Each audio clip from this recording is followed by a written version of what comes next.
You ready for me to call roll? Yes, let me kick it off.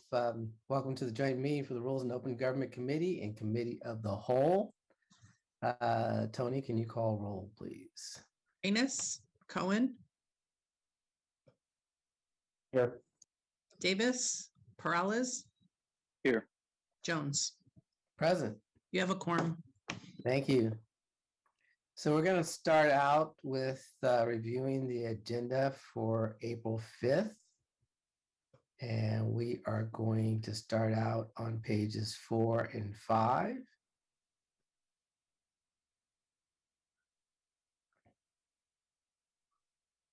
Six and 7.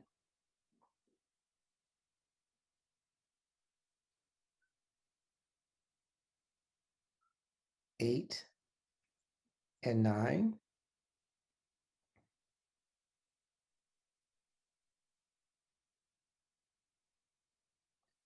10 and 11.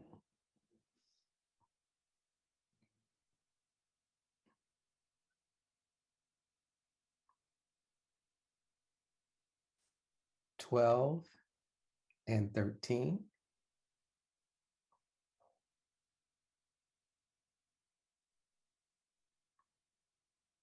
14. And wow, that's it.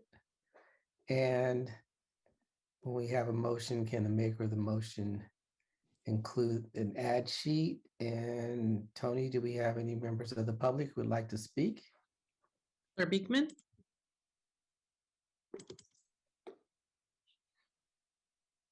Hi, Blair Beekman here. Thanks for the meeting today. I wanted to offer about the emerging mobility plan that will be coming up next week. It's my real hope that, we're learning to better address, openness and accountability with technology issues. And this new emerging mobility will have a lot of data collection technology that we're really trying to work on. Good luck in all the ways to really make it an open and accessible process to the public. Whenever it's asked about, I'm hoping I can find answers, because I mean, you guys have put in a ton of new technology into downtown for these upcoming projects. And I just hope that I just hope that there's a way that we can be open about that with all of ourselves whenever anyone wants information about this technology and its relationship with data collection and surveillance. Thanks a lot. Back to the committee. Thank you. And also I'll remind the maker of the motion that April 5th is my birthday. So can you please incorporate that in your motion? In that case, can we defer everything on that day? Just take it off. You didn't ask Lee this time, what we could hold off. So I figured let's hold Hey, it Lee, off. is that a green light on my recognizing my birthday? Well, we were thinking of something like balloon animals, not deferrals, but whatever the rules committee's wishes. I think a cake in order. All right.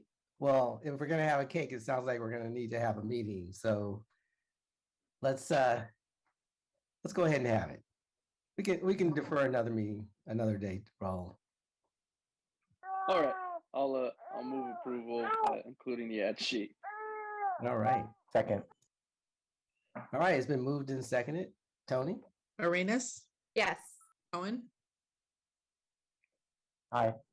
Davis. Yes. Morales. Yes. Jones. Aye. Thank you. Okay, next is the agenda for April 12th. And we're going to start out on pages 4 and 5. You'll notice we're already recommending cancellation of the evening session as there are no evening land use items. Duly noted. Pages 6 and 7.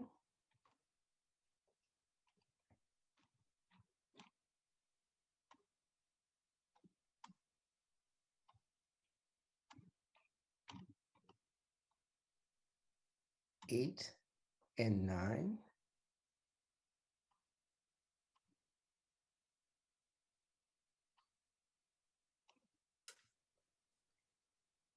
10 and 11.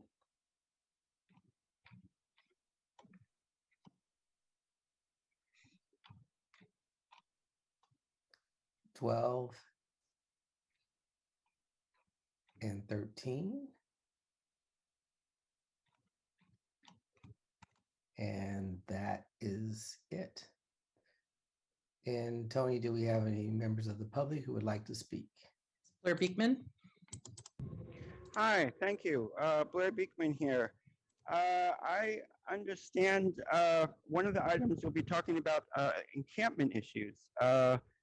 Good luck on this issue. I mentioned yesterday about the ideas of sponsored campus encampments by either the city government or learning to work with NGOs that can manage a city-sponsored encampment process.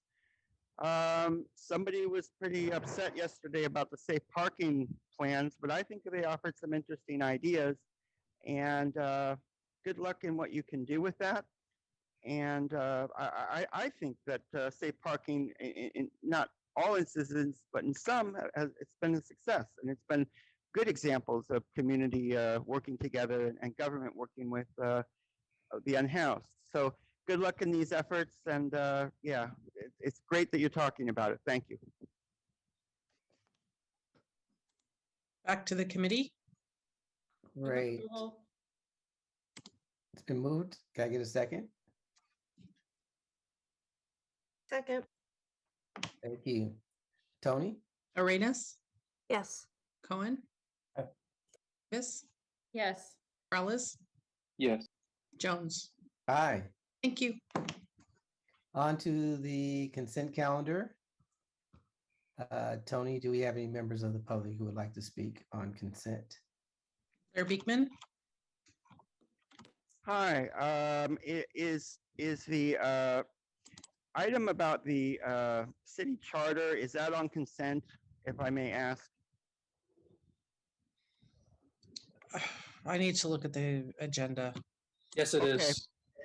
It's a part of the consent. Okay, well, thank you very much for placing that item and that we can speak about it next week, and that we'll be working on it.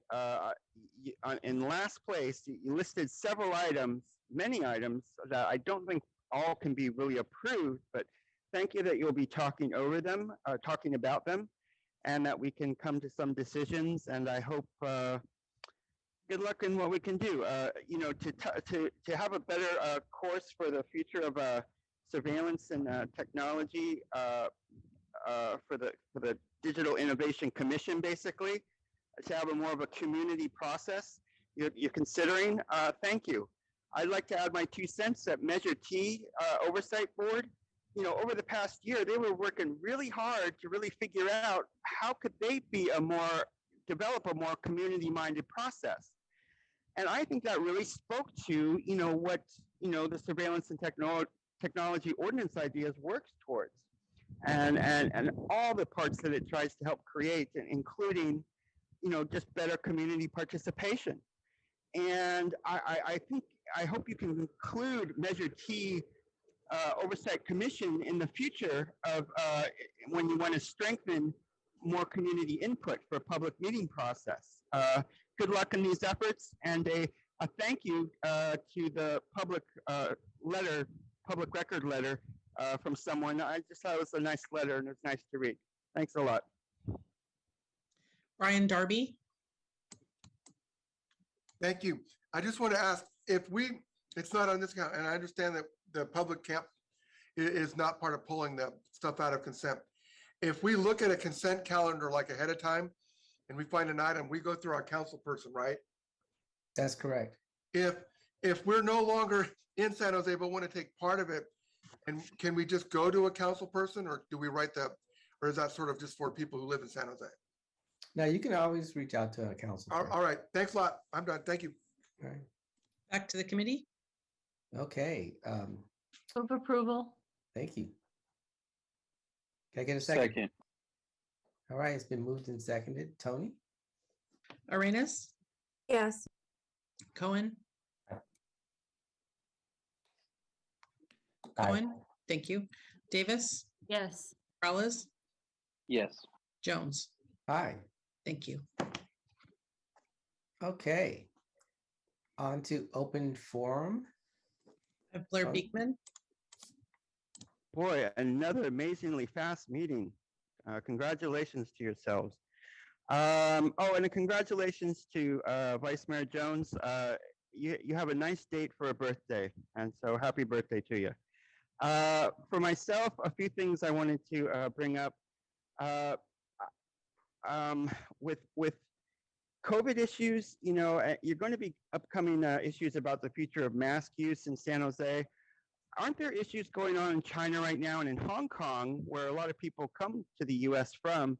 There's still some pretty serious COVID issues going around that I think mask use should be really on our minds still. And I think at least through the early summer. And I just wanted to remind ourselves of that and just be careful, practice social distancing things. I don't think we're quite out of it yet. Another reminder I was considering, or another thing I was thinking about, is that at the state level, you know, they're working hard to extend the eviction moratorium. There's a stipulation right now that you have to forego, local cities have to forego all their own designations of the eviction moratorium since after 2020 of August. And in order for this to pass right now at the state level. And I don't think that's quite the right way to work. And I think there's a lot of pushback about that right now. I hope there can be efforts that we can at least consider that, you know, local cities have created good ordinances until at least possibly, you know, since August 2021, possibly, you know. So we should respect those things, and good luck in the final working out of that eviction moratorium at the state level. Good luck to all of us. And I had one more thing to consider, but I can't think of it. So I'll just thank you for the meeting today. Brian Darby. Thanks again. Just, I was been reading, and I know all the decisions aren't in yet, or, you know, all of the people investigating and stuff, but that shooting really is troubling because, you know, personally, I'm the kind of person that wants to be involved and help people. And I don't know if I'd ever get into a situation like that. I'm not as physically prowess as that young man that disarmed the person in that, I guess it was a bar. And I know we don't have all things. I'm just terrified to get involved anymore for any reason.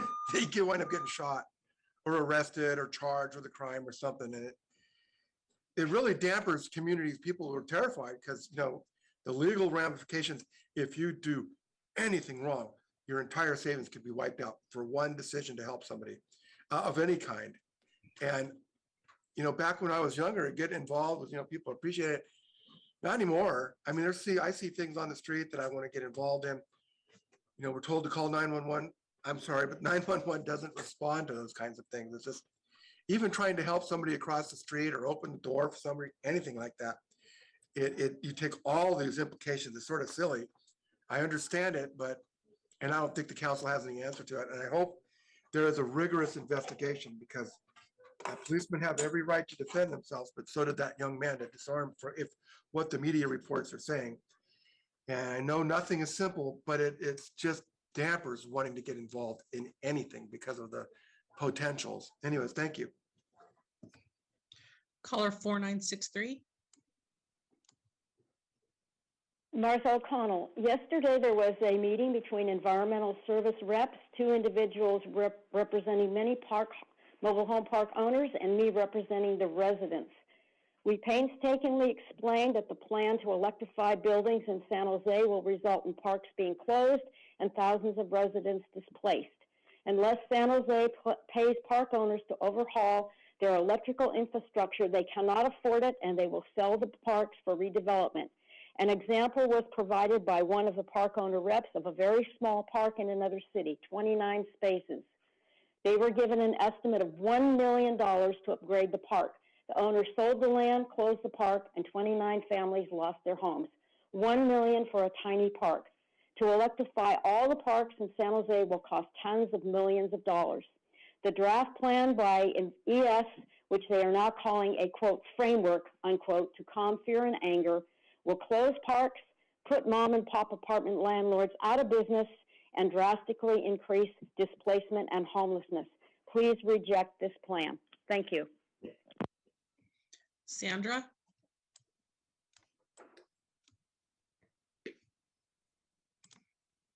Yes, thank you very much for your time. It is my understanding that recently the city council voted to proceed forward with making donations through PACs or directly by businesses in San Jose elections illegal if the public or private company had 5% ownership by multiple foreign nationals.